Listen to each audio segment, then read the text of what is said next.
მოგესალმებით მორიგ ვიდეო გაკვეთილზე, რომელშიც ჩვენ შევდგებით საჭადრაკო პარტიის ელემენტების შესწავლას. და პირველი პრინციპი, რაც უნდა ვისწავლოთ, ეს არის სწრაფი განვითარების პრინციპი. რას ნიშნავს ეს? ესე იგი, როგორც გავიგეთ, საჭადრაკო პარტიის პირველ საწყის ნაწილს ქვია დებიუტი. ეს არის 8-15 სვლა, ზოგ დებიუტში შევა მეტიც. ამ პირველი სვლების განმავლობაში თეთრებმაც და შავებმაც უნდა ეცადონ გამოიყვანონ თავისი ფიგურები მიზანმიმართულად, როგორც წესი ცენტრის მიმართულებით, მათ უნდა დაიჭირონ ცენტრი, რატომ ცენტრი, ამას შემდეგ ვიდეო გაკვეთილზე გავარკვევთ. უნდა გამოიყვანონ ფიგურები დამრტყმელ პოზიციებზე, შეუქმნან მოწინააღმდეგეს მუქარები, პლუს შეუშალონ მოწინააღმდეგეს ხელი, რომ მოწინააღმდეგემ არ შეგვიქმნას მუქარები, დავმალოთ მეფე, რასაც ემსახურება განსაკუთრებული სვლა ჭადრაკში, რასაც ქვია როქი, გრძელი ან მოკლე. და თქვენს წინაშე რო შეხედოთ პოზიციას, ეს არის ჭყალებში იდეალური განლაგება ფიგურების. აი რო დააკვირდეთ, თეთრებმა რა გააკეთეს? გამოიყვანეს ორივე მხედარი ცენტრის მიმართულებით, ასევე ორივე შავუჯროვანი და თეთრუჯროვანი კუ. რო დააკვირდეთ კუს და მხედრის ეს განლაგება ქმნის ძალიან კარგ ტანდემს. მხედარი D5-დან ან B5-დან ემუქრება C7 უჯრას. ასევე C7 უჯრას ემუქრება შავუჯროვანი კუ. მხედარი რო გამოვიდეს თქვა G5-ზე ან E5-ზე, ის ემუქრება F7 უჯრას. F7 უჯრა ძალიან მნიშვნელოვანი უჯრაა. F7 და F2 უჯრები მნიშვნელოვანი უჯრებია ჭადრაკში. როგორც ხედავთ, მეფე დამალეს და მას აი ამ სამი პაიკის დაცვის ქვეშ არაფერი არ ემუქრება.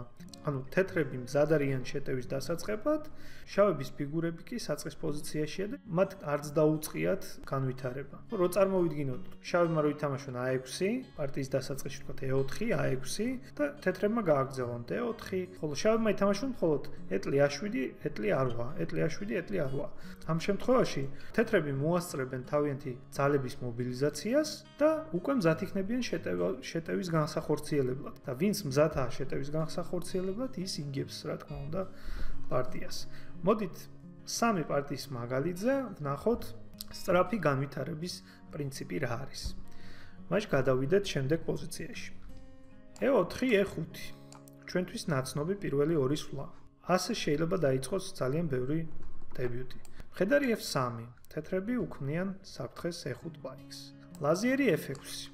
თითქოს ფიგურების განვითარებაა, მაგრამ აქვე უნდა თქვათ, რომ როგორც წესი ლაზიერი ჩვენ არ უნდა გამოვიყვანოთ პირველი. ის არის მძიმე ფიგურა. ჯერ შეყვავს საბრძოლველად სუბუქი ფიგურები, შემდეგ უკვე მძიმე ფიგურები. ეტლები როგორც წესი დგანან იქ, სადაც ღია ხაზია ან ხაზის გახსნის შესაძლებლობა იქმნება. ნუ მოდით ლაზიერი F6. ეს არის ცუდი სვლა, პირდაპირ ვთქვათ.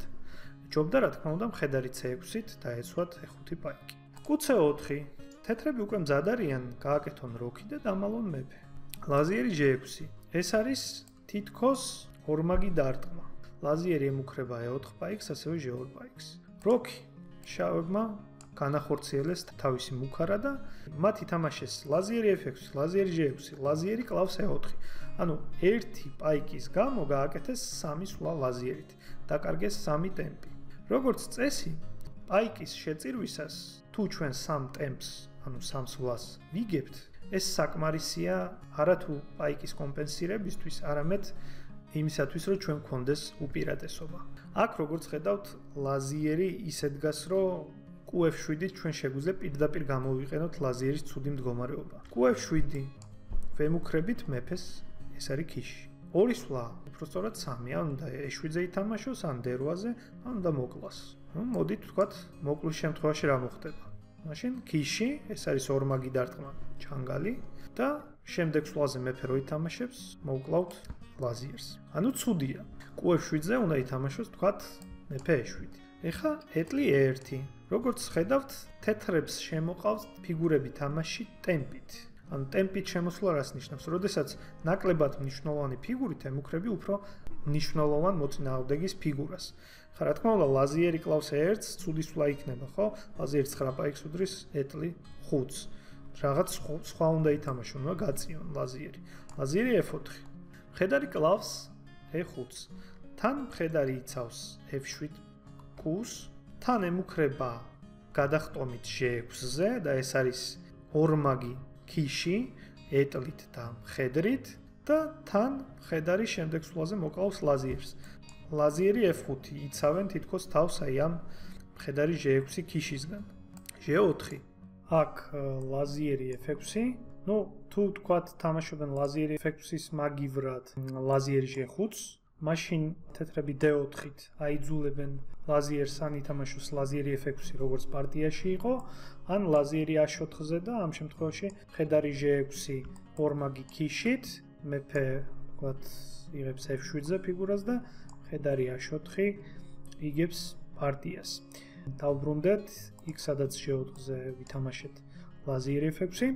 ამ პოზიციაში ვთამაშობთ იგივე მხედარი G6 ორმაგი ქიში, ნუ D6-ზე თუ წავა მეფე მხედარი A8 და მეფე კლავს F7-ის შემთხვევაში მხედარი A8 შამათი. აი ესეთ ლამაზი შამათი გამოვიდა დაფაზე. მოდით ეს პარტია ვნახოთ, სადაც თეთრები სწრაფი განვითარების პრინციპს არღვევენ. მაგალითად, პირველი სვლა E4 კარგია, E5, ლაზიერი A8. როგორც წესი ასე იწყებენ პარტიას დამწყები მოჭადრაკეები, მათ გამოყავთ ლაზიერი თამაში, უქმნიან ლაზიერით მუქარებს მოწინააღმდეგეს, თუმცა ესეთი თამაში სადამდე მიგვიყვანს, მოდით ვნახოთ. მხედარი C6. შავებმა შემოიყვანეს თამაში მხედარი, თან დაცულია პაიკი. კუ C4. ეს არის მნიშვნელოვანი მუქარა, F7-ს ემუქრებიან, ესე იგი ლაზიერი F7, შამათი ემუქრება შავებს და მხედარი F6-ის შემთხვევაში, თუ ისინი გააგრძელებენ უაზროდ განვითარებას, მიიღებენ რა თქმა უნდა შამათს. მაგრამ კუ C4-ზე არის ასეთი სვლა G6. F7 უჯრა მიუწვდომელია. ლაზიერი F3. მაინც ცდილობს თეთრები რომ დააშამათონ შავები. ეხლა მხედარი F6, მხედარი ეფარება ლაზიერს და F7 უჯრა დაცულია. ლაზიერი B3 დააკვირდით, 3 სვლა გააკეთეს უკვე ლაზიერი და ემუქრებიან F7-ს.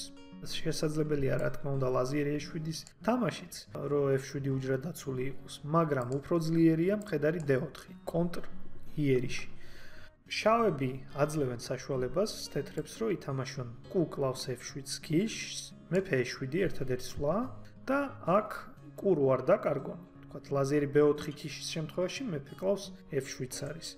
უნდა ითამაშონ ლაზიერი C4, რომ კუ დაცული იყოს, აქ უკვე B5 ძლიერი სვლა, აწუხებენ შავები თეთრ ლაზიერს. ლაზიერი თან იცავს კუს, თან იცავს C2 უჯრას. მხედრისგან, მხედარი C2 ქიშია და თან ეტლს ემუქრება შავები. ლაზიერი D3 და აქ მეფე F7 უბრალოდ რჩებიან ფიგურის გარეშე და ცუდი პოზიციით. თქვათ მეფე D4-ზე რომ ლაზიერი D3 ითამაშონ, მაშინ D5 ძლიერი სვლა. როგორც წესი, თამაშის გახსნა არის იმ ხარისთვის უპირატესობის მომცემი, ვინც განვითარებაში წინ არის. თქვათ E-ს შემთხვევაში, მაშინ კუ F5 და დარჩება დაუცველი C2 უჯრა. ამიტომ კუ D5 უნდა ითამაშონ, D5-ზე კლავს D5-ს, მაშინ მხედარი D5, E-д და მაინც კუ F5 და ეს არის შეტევა C2 უჯრაზე. ლაზიერი რო გავა, შემდეგ იქნება მხედარი C2 ქიში და მხედარი კლავს A1-ს. თეთრები აგებენ თამაშს. ანუ შავები მნიშვნელოვან მატერიალურ უპირატესობას ღებულობენ. მხედარი D4-ზე ლაზიერი C3. ეს უკვე მეოთხე სვლაა ლაზიერით. D5 მაინც, ნუ თქვათ E-д ჯობდა, მაგრამ თქვათ კუ D5 ითამაშეს. მხედარი D5, E-д, კუ F5, ან მხედარი A3-ზე მაგალითად კუ A3 იყო და B-ზე აი ესეთი მუხარა და მაინც აგებდნენ ამ ეტლს. ამიტომ D3-ს თამაშობენ თეთრები, თითქოს ყველაფერი დაცულია, მაგრამ კუ B4 ძლიერი ტაქტიკური სვლა, თითქოს კუ დაუცველია, ლაზიერს გასვლა არ შეუძლია არსად, ხო, დაბმულია, მის უკან მეფეა. უნდა ითამაშოს ლაზიერი კლავს B4-ს, ამ შემთხვევაში მხედარი C2, ეს არის ჩანგალი, ქიში და ვემუქრებით ლაზიერს. თქვათ მეფე D2-ზე, მოვიგეთ ლაზიერი და მოვიგეთ პარტია. მოდით ვნახოთ შემდეგი პარტია. აქაც E4, E5, D3, ისეთი სვლა რა. თითქოს კუს უხსნის გზას, თეთრ პაიკს იცავს, მაგრამ ნუ პასიური სვლა. მხედარი C6, F4, ეხა უკვე ნათელია თეთრების ჩანაფიქრი, EF, კუ კლავს F4-ს, D6. ნუ აზრი არ ქონდა ლაზიერი A4-ს. თითქოს არის ორმაგი დარტყმა ქიში და ჩვენ კუსაც ვემუქრებით, მაგრამ კუჟე 3-ით ამ მუქარას უვნებელყოფენ თეთრები. ამიტომ D6 აგრძელებენ განვითარებას შავები, კუცა 1. ერთი და იგივე ფიგურით ორჯერ ვთამაშობთ. ვარღვევთ განვითარების პრინციპს. საწყის პოზიციაზე ვაბრუნებთ თქვათ ფიგურას. ხედარი F6, შავები აგრძელებენ განვითარებას. ლაზიერი F3 კიდევ ერთი უაზრო სვლა. მუქარებს არ ქმნის ლაზიერი, იმ პრინციპს არღვევენ თეთრები, რომ ჯერ მსუბუქი ფიგურები უნდა შეიყვანონ თამაში. ხედარი D4. შავები ცდილობენ, რომ გამოიყენონ თეთრების ეს ცუდი სვლა ლაზიერი F3. თან ემუქრებიან ლაზიერს, თან C2-ზე მუქარას ქმნიან. თქვათ დააბრუნეს თეთრებმა ლაზიერი უკან თავის პოზიციაზე. კუჟე 4, კიდევ ერთი მუქარა. კუჟე 4-ზე მხედარი F3. Q2 ჯობდა ალბათ. D5. პოზიციის გახსნა არის იმ ხარისთვის უპირატესობის მომცემი, ვინც განვითარებაში წინ არის. ანუ ვისაც უფრო მეტი ფიგურა ყავს თამაში შემოყვანილი. E5. E-ზე რა თქმა უნდა Q3, G-F, მხედარი D5 და აქ იმდენი მუქარაა, რომ ლაზიერი A4-იც ემუქრება და აი ეს არის აბსოლუტურად წაგებული პოზიცია. ამიტომ თეთრები ცდილობენ, რომ თამაში ჩაკეტონ. E5, Q3, G-F, მხედარი D7. თან მხედარი ემუქრება E5 პაიქს, თან ლაზიერი A4 მუქარა იქნება. აქ რა თქმა უნდა უკეთესი იყო, რომ Q4 ეთამაშათ და ლაზიერი A4-ზე ესე იცავენ თავს. ან Q3 ეთამაშათ და იგივე ლაზიერი A4-ზე ასეთი სვლა აქვთ. ლაზიერი D4, C3 და ასე შემდეგ. მაგრამ მათ ითამაშეს F4. ეს არის შეცდომა, მათ დაუშვეს ლაზიერი A4 ქიში, მეფე D2. ეხლა როგორ გავაგრძელოთ შეტევა. მოდით კიდევ ერთი პაიკი ლაზიერი კლავს F4-ს და ქიში უთხრათ თეთრებს. ეხლა უყურეთ, E-ზე დაბრუნებას აზრი არ აქვს, ამიტომ მხედარი C3. მხედარი C3-ზე თითქოს თეთრების Q ემუქრება ჩვენს ლაზიერს, თან მეფეც ემუქრება მხედარს, თუ ლაზიერი სხვაგან წავა, თქვათ. აქ რა თქმა უნდა ლაზიერი E5-ით შეიძლება თამაში, მაგრამ აქ არის კონკრეტული გზა თეთრების დაშამათებისკენ. მხედარი B5 ქიში, მეოთხე ჰორიზონტალზე მეფე ვერ ადის, ერთადერთი სვლა აქვს B3-ზე და მხედარი C5 ეს არის შამათი. A3-ზე და C3-ზე B5 მხედარი უკეტავს გზას, მეოთხე ჰორიზონტალზე ლაზიერი, ხოლო C5-დან მხედარი უცხადებს ქიშს და ეუბნება შამათს თეთრების მეფეს. ანუ რა შეიძლება ჩვენ დავასკვნათ ამ პარტიების ნახვით? პირველი, რომ თამაშში უნდა შევიყვანოთ ჯერ მსუბუქი ფიგურები. რა თქმა უნდა, უმჯობესია დავიწყოთ ერთ-ერთი ცენტრალური პაიკით პარტია. E4 თან D4-ით. ნუ E4-ის შემთხვევაში უბრალოდ ჩვენ ვღებულობთ უფრო ღია პოზიციებს, D4-ის შემთხვევაში უფრო დახურულ პოზიციებს. შემდეგ, როდესაც გამოყვავს ჩვენ პაიკი, შემდეგ სვლაზე შემოყვავს მხედარი, შემოყვავს Q თამაში ვაკეთებთ როგს. ანუ მეფეს მალავთ, ამის შემდეგ ვაგრძელებთ ის კიდევ განვითარებას, თან, რა თქმა უნდა, საწყის ეტაპზე რთულია, რომ ჩვენ თან შეუშალოთ ხელი, მოწინააღმდეგეს თან ფიგურები გამოვიყვანოთ, მაგრამ პრაქტიკასთან ერთად ჩვენ ამ ყველაფერს დავძლევთ და თან ვისწავლით კონკრეტულ დებიუტების სახელწოდებებსაც. თავიდან, რა თქმა უნდა, საჭიროა ჯერ პირველი, როგორც ვთქვი, პირველი 3 წლის განმავლობაში, თავარია ვიცოდეთ პრინციპები, თუ როგორ უნდა ვითამაშოთ დებიუტში, როგორ ჯობია გამოვიყვანოთ ფიგურები, თან პარალელურად, რა თქმა უნდა, აი ამ პრინციპების სწავლისას, რა თქმა უნდა, კონკრეტულ დებიუტებსაც და კონკრეტულ ვარიანტებს სწავლობთ. დებიუტის მნიშვნელობა განსაკუთრებით პროფესიონალ მოჭადრაკეებში ძალიან მნიშვნელოვანია. იმიტომ რომ შეიძლება სადებიუტო ვარიანტში დაიჭიროს ერთმა მოჭადრაკემ მეორე, ვთქვათ, ერთმა იცის, მეორემ არ იცის და დებიუტშივე დაამთავროს პარტია. მნიშვნელოვანია, რა თქმა უნდა, დებიუტის ცოდნაც. ხო, ანუ პირველი პრინციპი ეს არის, რაც ვისწავლეთ, სწრაფი განვითარების პრინციპი. ფიგურები გამოყვავს შემტევ პოზიციებზე, ჯერ ვცდილობთ გამოვიყვანოთ პაიკი, შემდეგ გამოვიყვანოთ მსუბუქი ფიგურები, ჩავთოთ თამაში ლაზიერი.